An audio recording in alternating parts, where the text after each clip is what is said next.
Hola, hoy estamos con Mauricio Alarcón de Fundación Ciudadanía y Desarrollo. Bienvenido, Mauricio, un gusto tenerte aquí para iniciar esta transmisión en el día de elecciones. Buen día, Sol, muchas gracias por la invitación y buen día a quienes nos siguen a través de la señal de GK. Hablemos un poco de este contexto en el que estamos yendo a votar. Ayer ha habido un atentado en la noche que cobró la vida de un candidato en Manabí, de un candidato a la alcaldía por la Revolución Ciudadana. En la madrugada hubo otro atentado a otro candidato. Con esto ya sumamos casi una docena de atentados durante este periodo. ¿Qué significa esto y cómo influye esto al momento de ir a votar? Sobre todo cuando pensamos en las preguntas que el gobierno está haciendo con la consulta popular y en este enfoque de que la extradición va a ser una especie de pase para asegurar que este tipo de delitos no ocurran. Creo que para todos no es ajeno la situación de inseguridad que se vive en el país. Sin embargo, creo que es la primera vez que vemos una influencia tan fuerte de la violencia en la política. Hablar de narcopolítica tampoco es nuevo. Recordemos, Sol, que incluso para las elecciones presidenciales de 2002-2003 ya se hablaba de influencia de grupos irregulares en ciertas campañas políticas. Sin embargo, ahora ya hay incluso candidatos denunciados, independientemente de si se lo ha hecho por la vía formal por parte de un grupo de legisladores o por la vía graciosa de un monitoreo de redes a cargo del gobierno nacional, pero la denuncia existe. En ese sentido, pues creo que hay que despertar frente a esta situación, empezar a levantar la voz, porque cuando los grupos irregulares, cuando el crimen organizado, no solo que se toma una candidatura en específico, sino que empieza a marcar pautas de cómo debe funcionar la política, el tema puede salirse de control, ya no solo mientras duren procesos electorales, sino también en el ejercicio propio del cargo. Si yo soy una persona que ha invertido en tu campaña, que tú fuiste mi candidato y que ganaste, hay un compromiso entre los dos. Como habitualmente decimos nosotros, no quizá como lo hace un empresario que invierte para obtener un contrato o un ciudadano común que invierte en una campaña para que le regalen después la dirección de un municipio, sino para que incluso esa persona por omisión le deje hacer las cosas. Y si hay algún tipo de interferencia, pues no habrá simplemente una denuncia o una rueda de prensa, sino que nuevamente se activará este ciclo de violencia. Entonces ese es el panorama lamentable en el que estamos hoy. Y este circuito de las violencias en los espacios, sobre todo de gobiernos locales, ¿qué es lo que está en juego? Porque si pensamos a nivel nacional, influenciar en una campaña de un presidente, se entiende con más claridad qué está en juego. En los gobiernos locales, ¿qué está en juego? ¿Por qué hay intereses del crimen organizado en entrar en los gobiernos locales? ¿Y cómo esto influencia de nuevo en este panorama de elecciones? Debemos partir del hecho de que vivimos en un país, nos guste o no, extremadamente centralista. Y que la política y el poder y el control del Ejecutivo se ejercen principalmente en Quito, Guayaquil y un puñado de ciudades de las más de 220 que tiene nuestro país. ¿Por qué deberían tener interés en un gobierno local? Es control de territorio. Hay muchos cantones en Ecuador donde la presencia del Ejecutivo, entiéndase de un gobernador a nivel provincial o incluso de fuerzas de seguridad a través de ya el desglose propio de la estructura de la función ejecutiva, es prácticamente nulo, donde quien manda es la coyuntura, el caudillo, y en ese sentido controlar esos territorios puede ser clave, por ejemplo, para operaciones aéreas, que ya las hemos visto en acción en varios lugares del país, donde las autoridades, insisto, no tienen que hacer algo a favor de, sino más bien omitir sus acciones y simplemente dejar que las cosas pasen. ¿Cómo todo esto influencia en las decisiones que hoy se están tomando, especialmente en la consulta popular? Bueno, partamos del hecho de que un candidato que demuestra tener poder durante la campaña, y me refiero a poder económico como para comprar votos, probablemente sea del agrado de la gente en algunos lugares.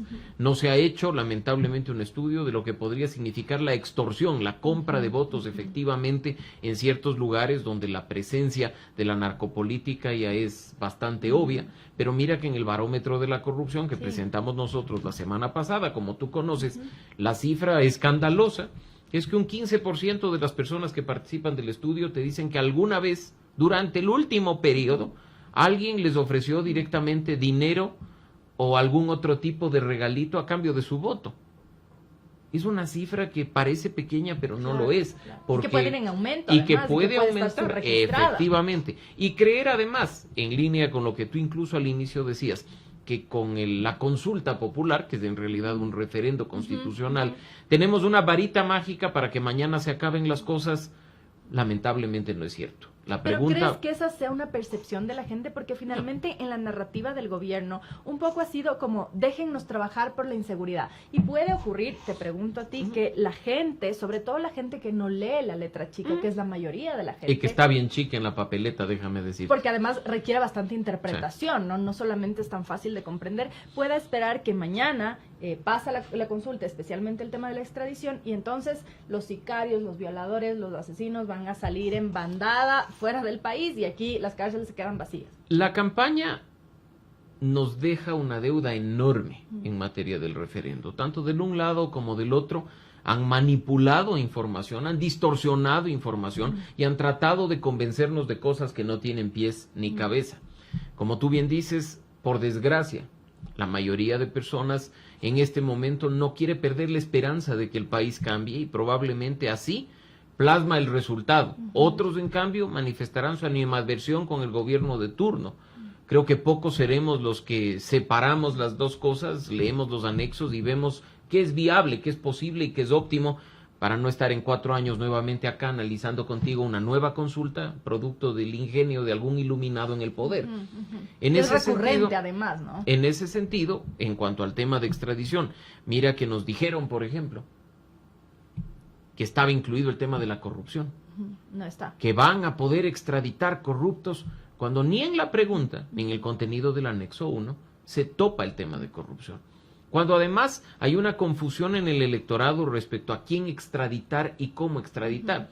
Y probablemente sea un término muy jurídico, poco asimilable por todas las personas, y uno termina concluyendo que quizá por lo que ha oído, o por lo que le llegó por WhatsApp, o por lo que siguió en sus redes sociales, casi que Estados Unidos va a pedir la extradición de la persona que le asaltó en el bus y le robó la billetera. Y eso no es cierto. La situación de inseguridad que vive el país probablemente tenga un elemento adicional, positivo por supuesto, con esto que podría aprobarse hoy en la pregunta 1, pero ¿y todo lo demás? Que es, digamos, solo un fragmento, y quizás eso es lo que no está claro. Pasar por esta pregunta es una parte de lo que el gobierno propone, y en principio debería haber varios otros aspectos que puedan complementar esta decisión. Efectivamente, y hablando de institucionalidad, quizá todo pase por una reforma constitucional o una reforma normativa a consecuencia de ello y podremos ver algún efecto.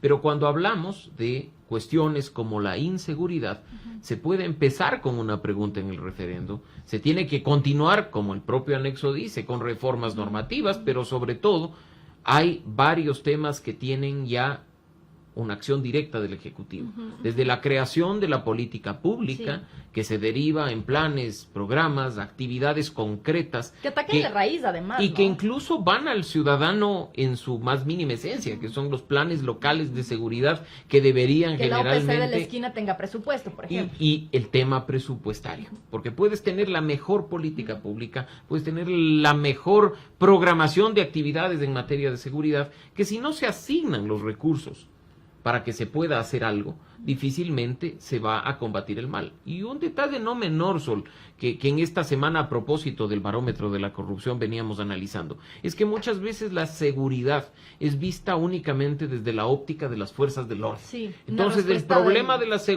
inseguridad en el país se soluciona dando armas a la policía o teniendo una política de seguridad. Pero la famosa mano dura también, ¿no? Desde las fuerzas militares. Y yo te pregunto, por ejemplo, ¿cuántas personas están conscientes de que hay una relación directa entre corrupción en la justicia e inseguridad?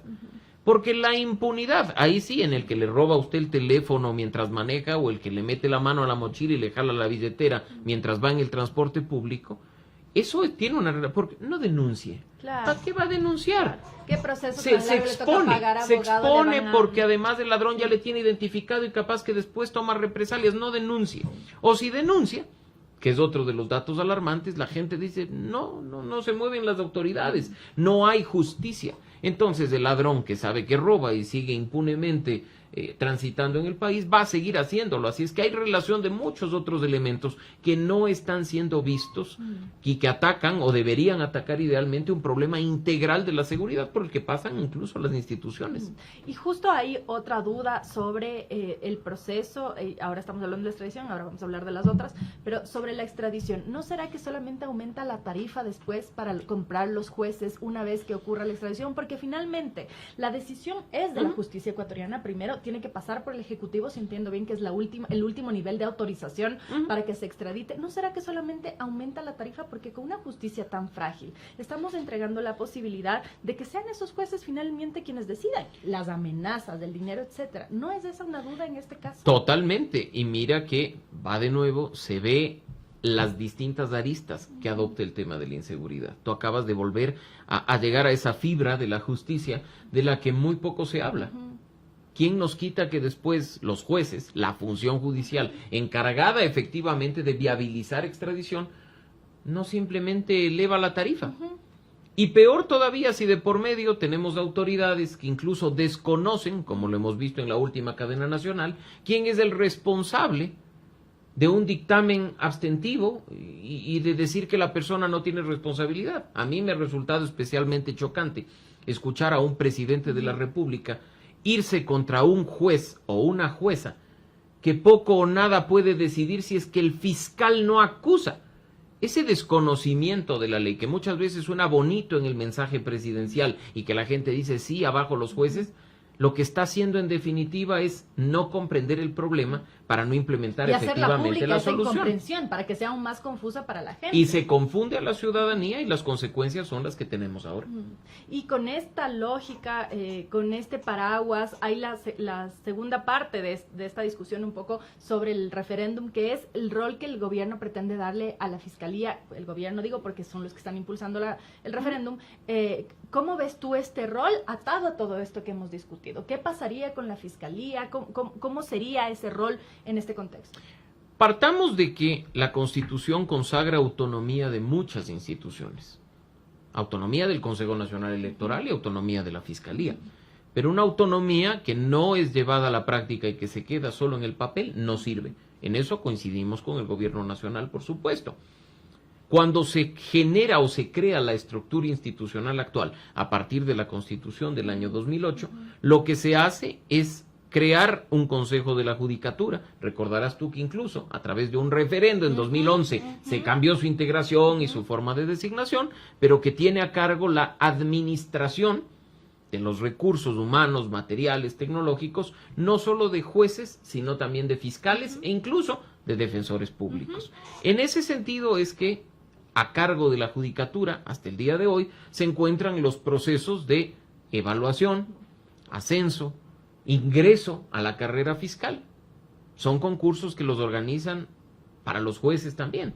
Y en ese sentido, lo que se propone en el referendo es que ahora haya autonomía en teoría plena, otorgándole a la Fiscalía su propio consejo de la Judicatura, su propio consejo. Se llama Consejo Fiscal, por supuesto. En este caso, la propuesta que está en la papeleta es la de que este Consejo Fiscal tenga 7 miembros, que tengan que cumplir con ciertos requisitos, pero que sean nombrados directamente por quien ocupe la Fiscalía General del Estado. Sin que siquiera en definitiva medie un proceso de impugnación o se pueda hacer mayor cosa, porque en definitiva es un dedazo de quien ocupe la Fiscalía. Sin concurso. Propiamente no es un concurso lo que se está proponiendo. Sí, hay requisitos que cumplir, sí, se hará públicas las hojas de vida, habrá una posibilidad. Pero es un proceso de selección como en una empresa cualquiera de recursos humanos. Yo aplico, ven mi currículum, si me gusta, no me gusta, si cumplió, si cumplió, venga. Pero esa forma unilateral, mira que disgustó a la propia fiscal, quien cuando salió la pregunta dijo, a mí ni siquiera me consultaron si estoy o no a favor de este tema. Esa es la autonomía que se tiene que respetar. Si vas a meterle mano a otra institución, por lo menos conversa con ella. Y siempre, y sin afán de que esto se considere una indebida influencia en la decisión de nuestros seguidores, pero la incoherencia con la que se hace política en este país es crear cuestiones en torno a personas, debilitando la institucionalidad, en lugar de fortalecer el Estado de Derecho. Porque yo te pregunto, Sol, y me encantaría preguntarle al presidente de la República, por ejemplo, si hubiera propuesto esta pregunta siendo fiscal Galo Chiriboga o el señor Bacamancheno. Justo a eso voy, porque estamos pensando que ahorita la fiscalía es mi amiga, yo gobierno, mañana no sé qué gobierno va a venir, no sé cómo va a actuar el fiscal, y en ese caso entonces la persona se convertiría en la que concentra este poder y, como tú decías, la institución Totalmente, y en este momento, claro, lo que piensan, porque se lo ha escuchado incluso a través de los medios de comunicación, es que dándole esta facultad a la fiscal en quien confían y quien tiene credenciales y demás, va a crear un consejo que va a depurar la fiscalía en este momento. Pero quién quita que después quien acceda a la fiscalía y cambie el consejo a su antojo, porque en este país se respeta la Constitución cada 5 minutos, simplemente vuelva a poner a conveniencia a quienes le son funcionales. Porque eso significaría esto, que el fiscal tiene la posibilidad de decir, tú, vienen a trabajar acá en la Son los 7, no nos olvidemos que, a ver, como fiscales siempre va a haber un concurso público, siempre. Claro. Pero nuevamente, ahora, piensa en lo que significa un proceso de evaluación. Una evaluación que cuando la hace la judicatura al menos hay contrapesos.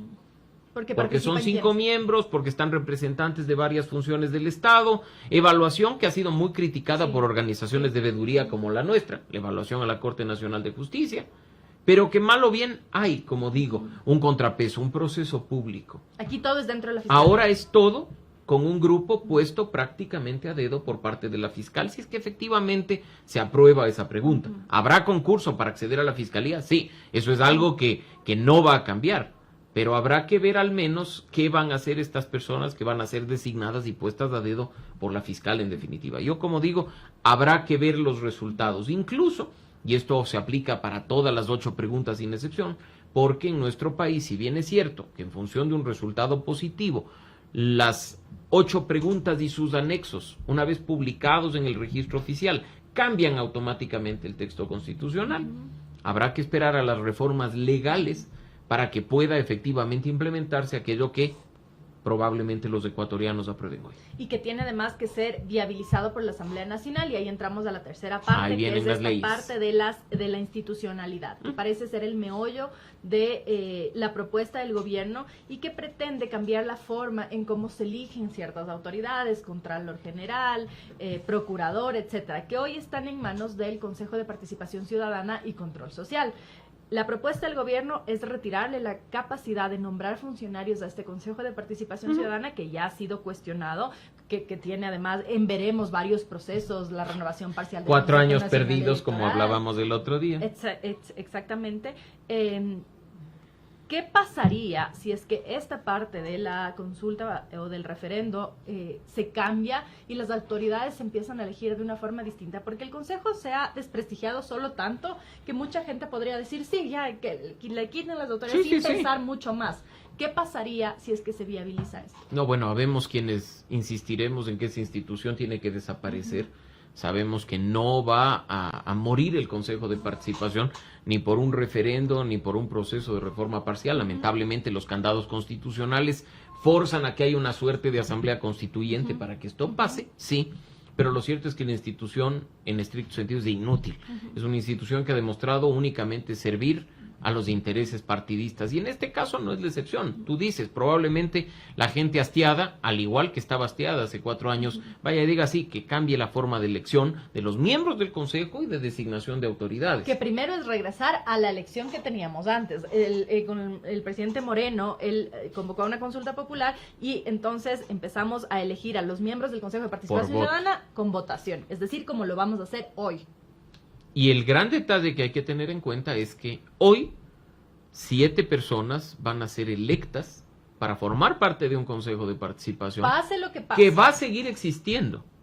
Que sí, si hay un resultado positivo en la pregunta 5, pierde la posibilidad, constitucionalmente hablando, y por lo tanto la pierde por completo, de designar autoridades. Pero las otras las que los concursos, pero un detalle, que los concursos que están llevándose a cabo con la proclamación de resultados se suspenden y se declaran desiertos, es decir, todo se paraliza en materia de designación de autoridades, pero, y aquí viene el pero, como tú bien decías, se tiene que reformar la ley orgánica del Consejo de Participación Ciudadana para que se pueda viabilizar la nueva forma de elección de los miembros. Es decir, las 7 personas que salgan electas hoy, no solo que tomarán posesión de su espacio en el Consejo en el mes de mayo, sino que además ejercerán funciones hasta quién sabe cuándo, porque el nuevo proceso de designación de miembros del Consejo, a criterio de algunos constitucionalistas, se dará por primera vez en el año 2027.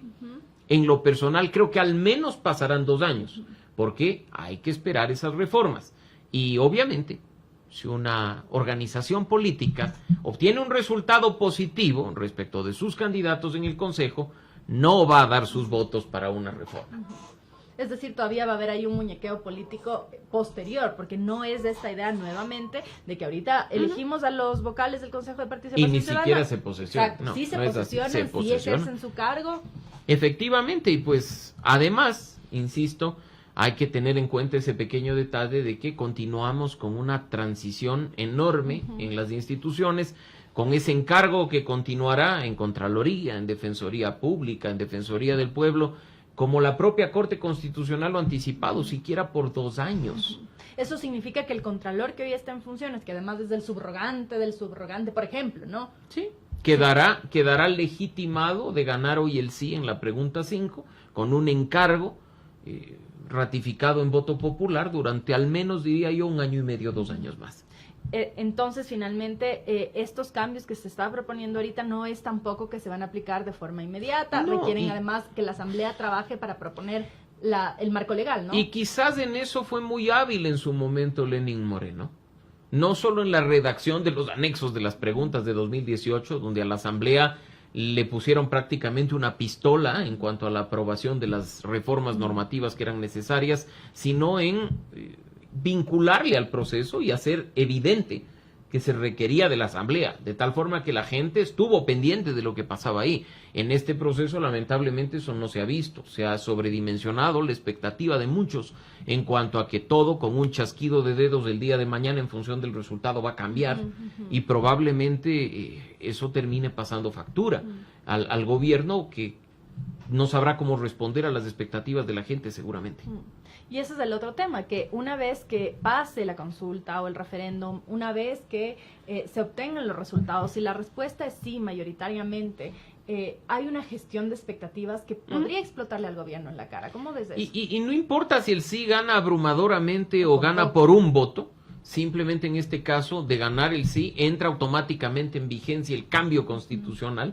Tendremos que los abogados reimprimir las constituciones y ya no tendrá 444 artículos, sino como 465, si no estoy mal. Claro, será de nuevo una constitución eterna, tenemos que ver qué es lo que pasa, pero hay un proceso intermedio, y un proceso intermedio con tiempos que están establecidos en los mismos anexos Sol, porque el tema de extradición, que es el más popular, porque además además en determinado momento se polarizó incluso la campaña del un lado y del otro en torno a la pregunta de la extradición. O sea, si votas no, estás con los narcos y demás. Te prevé unos tiempos en los que, opinión personal, es altamente probable que el gobierno de Guillermo Lasso ni siquiera vea efectivizada la primera extradición de un ecuatoriano. Porque las disposiciones transitorias le dan 365 días prorrogables por 180 días más el trámite legislativo, más el tiempo que toma un proceso de extradición en nuestra justicia. Son años. Estamos hablando que son años. Y eso no debe matar la causa, por supuesto que no, insisto.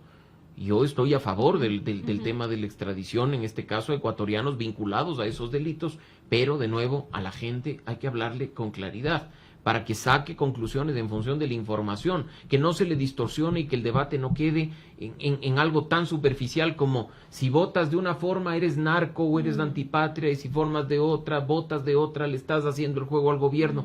Cuando hay tanto de por medio en un referendo, yo creo que lo óptimo hubiera sido incluso por parte de las autoridades electorales difundir de mejor manera la pregunta y sus anexos. Mira que incluso hay preguntas en las que, al más puro estilo de la publicidad engañosa, te dice una cosa, pero el contenido del anexo te mete pequeños detalles no contemplados en la pregunta que después pueden traer consecuencias. La letra chica, chica, chica. Tú probablemente leas la pregunta 5 y digas, ahora la asamblea va a designar las autoridades, quítenle la designación al consejo, y el rato que entras al anexo te das cuenta que esas comisiones ciudadanas hoy se convierten en comisiones técnicas donde el poder político va a seguir teniendo mayoría y que en realidad son ellos, un grupito de 5 funcionarios públicos más 4 en minoría ya representantes de la ciudadanía y las universidades, los que van a llevar a cabo los concursos, van a determinar quién gane, y la asamblea no tiene opción a ni siquiera no dar la bendición.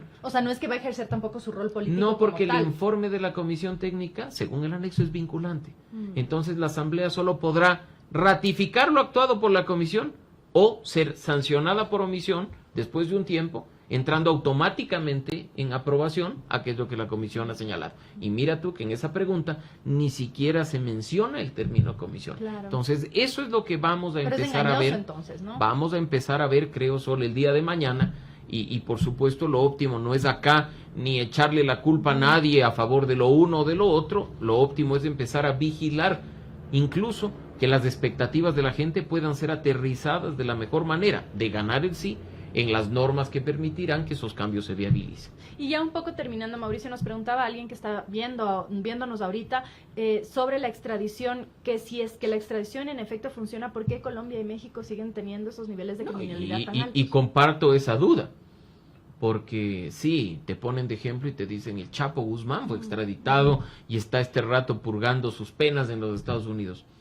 ¿Y el resto? Y además no ha parado la violencia porque al Chapo Guzmán se le ha extraditado. Y mira lo que pasó recientemente con la detención de uno de los hijos y lo que está sucediendo en México, lo que ha venido sucediendo en Colombia. No es que cortas la cabeza y se elimina. De las ninguna cabezas de salen ninguna forma. De un lado y de y otro. por eso es que hay que estar claros en cuanto a qué viene después.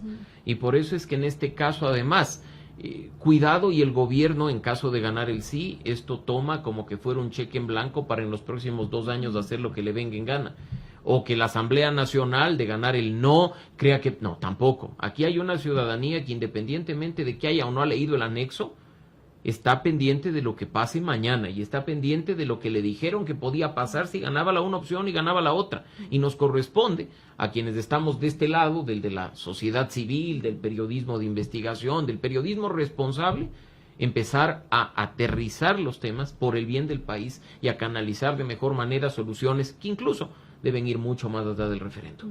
Muchas gracias, Mauricio, por haber estado aquí. Siempre un gusto, Sol. Ahora a esperar los resultados. Exactamente. Esta ha sido la conversación con Mauricio Alarcón Salvador, de Fundación Ciudadanía y Desarrollo. Hemos hablado sobre este contexto de inseguridad en el que se desarrolla este referéndum y las preguntas, un poco desglosando, como ya lo hemos venido haciendo en estas últimas semanas, sobre lo que puede pasar y las implicaciones que no necesariamente están evidenciadas y que están en esta letra chica. Votar con responsabilidad. Nosotros nos volvemos a conectar en breve para esta transmisión del día de elecciones. Muchísimas gracias por seguirnos en gk.city y en nuestras redes sociales.